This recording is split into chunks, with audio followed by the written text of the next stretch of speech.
मीठा बनेला अपना से बड़का हीरो मानेला। ए भौजी सुन ना हो, लाल गमछा मुरीठा बनेला अपना से बड़का हीरो मानेला। जब देखी खिड़की से ये स्माइल करेला, जब देखी खिड़की से ये स्माइल करेला। एगो बाइक वाला छौड़ा हमके लाइक करेला, एगो बाइक वाला छौड़ा हमके लाइक करेला।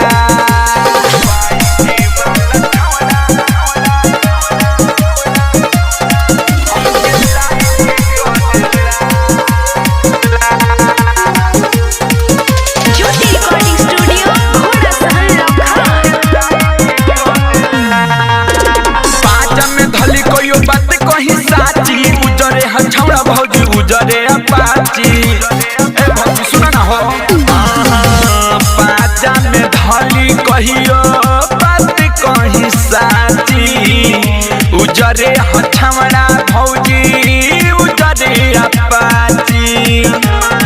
फेसबुक चले जवन हाइक करेला, फेसबुक चले जवन हाइक करेला।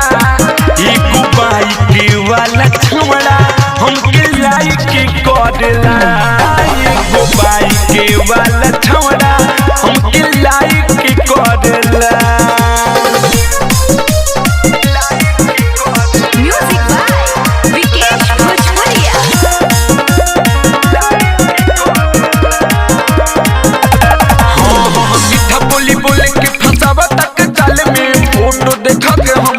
लेता गाल में ए भौजी सुन ना हो, मीठा बोली बोल के फांसवता के जाल में फोटो दिखा के हमार चुमा लेता गाल में।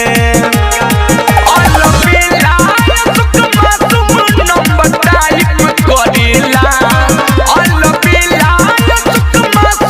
नंबर टाइप करेला। वाला छौड़ा हमके लाइक करेला, एगो बाइक वाला छौड़ा हमके लाइक करेला। लाल गमछा मुरीठा बनेला अपना के बड़का हीरो मानेला। जब देखी खिड़की से ये स्माइल करेला, जब देखी खिड़की से ये स्माइल करेला।